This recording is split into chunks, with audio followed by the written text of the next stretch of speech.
Assalamu alaikum wa rahmatullahi wa barakatuh. So I'm reading The House of Ibn Kathir, The Competition Begins by S.N. Jalali, which I picked up in an Islamic bookstore. It's a book.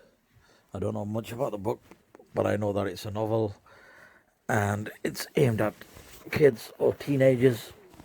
So it's the equivalent of Harry Potter for the Muslims. It's a book of 240 odd pages. Hang on. 233. So let's see how it goes. I have no idea how this book pans out, how good or bad the writing is, but I'm going to give it a shot. You can formulate your own opinion as I read, just as I'll be forming my opinion about the book as I read. Chapter 1, The Journey to Darul Ilm Academy. It is said, seek knowledge even as far as China. It may as well have been for Yusuf. He pressed his nose against the window of the car, watching the golden acres of Sussex countryside roll by under the midday sun. The weather was bright, but Yusuf was gloomy. He and his parents had been on the motorway for almost 4 hours. They had left their Birmingham home in the early hours of the morning after the Fajr prayer, when most other people were tucked up, warm and cozy in their beds. But despite the length of their journey so far, for Yusuf it seemed as though they were still no closer to their final destination, the Darul Ilm Academy for boys near the coastal town of Hastings. Yusuf could hardly believe what was happening. He had pinched himself more than once to check that he was not dreaming. For tomorrow he would not be waking up in his own bed at 26 Willowbrook Lane, where he lived for the last 11 years of his short life, but he would be in a strange bed in a strange place, miles away from his beloved home and family. Yusuf sat gazing out of the window. He thought back to the fateful day when his parents had broken the news to him. Boarding school, he had exclaimed in dismay only a week ago. It was a Monday morning when his favourite breakfast of scrambled eggs and halal sausages was rudely interrupted by the arrival of a curious brown envelope. The letter inside carried the important news of his last-minute acceptance into the prestigious school. Darul Ilm Academy was no ordinary school, of the type that teaches conventional subjects alone, such as mathematics, English, or science. It was also the leading school in the country for Islamic studies and tajweed of Quran, and it was a boarding school. But you told me last term that the school had said no, Yusuf protested.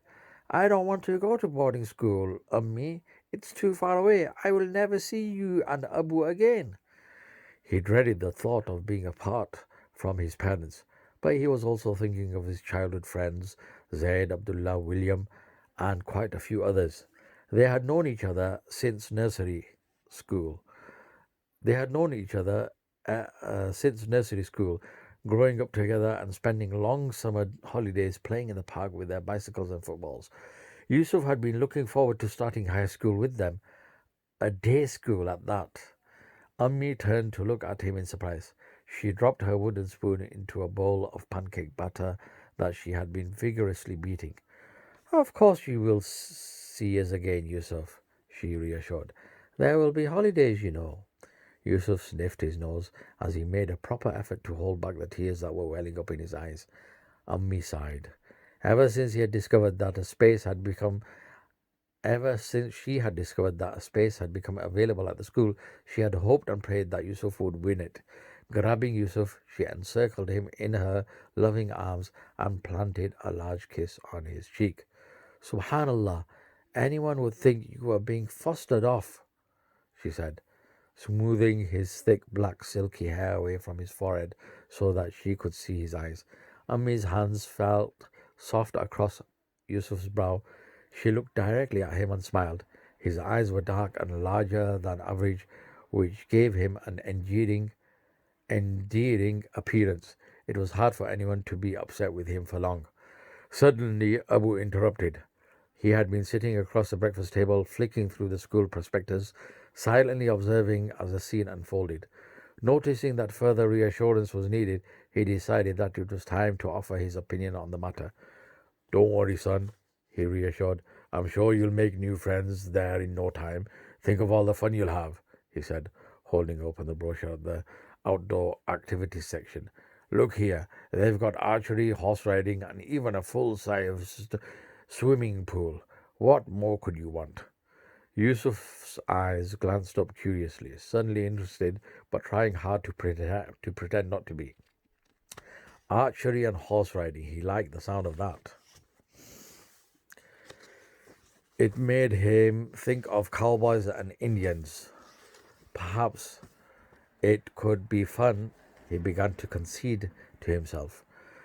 Seeing a hint of change in his son's expressions, Abu's tone mellowed a little. He relaxed back into his chair and raised his hand to smooth his well-groomed beard with the backs of his fingers.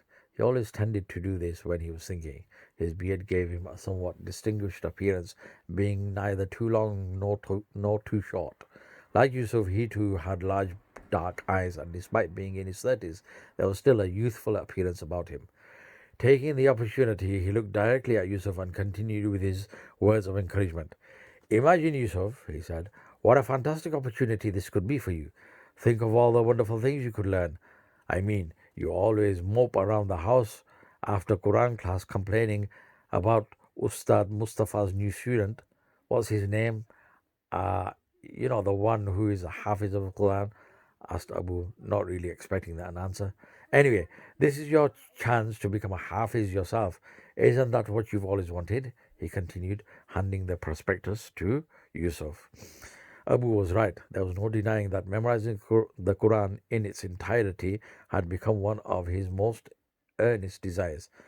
Completing his first reading of the Quran over a year ago had felt like a great achievement. But when Abdul Hamid arrived on the scene, things changed somewhat for Yusuf.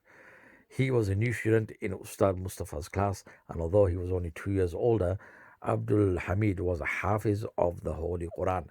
This had planted the hope in Yusuf that he too could be capable of such a great achievement.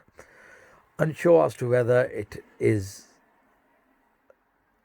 if it was jealousy that motivated him or inspiration, Yusuf slowly began to realize that his ambition could quite possibly be achieved at the Darul Ilm Academy. So page 5 has got a typo. It says, unsure as to whether was jealousy. So that is an extra. It needs to be taken out. Anyway, he pondered on this thought for a moment, shoveling the scrambled eggs around his plate, then mashing them under his fork. I know, Abu, he sighed flatly. I do want to learn all that I can. It's just that it's so far away, and what if I hate it there? Then you just come back, assured Abu firmly. But first you have to give it a chance. By this time, Ammi had finished folding the pancakes. She brought them to the breakfast table and started drizzling sweet maple syrup over them. Yusuf's mouth began to water at the sight of them. With plenty of du'as and trust in Allah, I'm sure you'll be fine, inshallah, Ammi replied in her usual optimistic way. She pushed a plateful of pancakes towards Yusuf as if it was a bribe. Yusuf happily tucked in. Perhaps she was right, he thought to himself. And so it was that the next few days saw Yusuf and his family rushing frantically around town, gathering all he could possibly need for his first term at boarding school. Books, uniforms, and riding boots were purchased as directed by the school itinerary. Of course, Ummi added in all that she could possibly think of that her little dear just couldn't do without. A new electric toothbrush to keep the cavities away, a pair of flip-flops to make wuzu trips to the bathroom easier, and despite Yusuf's vehement protest, a furry hot water bottle in the shape of a teddy bear to snuggle up to on cold winter nights. The latter was an item that Yusuf had determined to get rid of as soon as he arrived, to avoid the inevitable embarrassment that such a thing would cause. Time passed quickly, and before long the day of Yusuf's departure had arrived. So we're stopping on page 6. So far, I think, it's quite well written. Yeah, It's not bad. And it's got me intrigued to know how it unfolds. So yeah, I'm going to carry on reading it. Let me know what you think. And I'll read some more for you. Jazakumullah. Assalamu alaikum.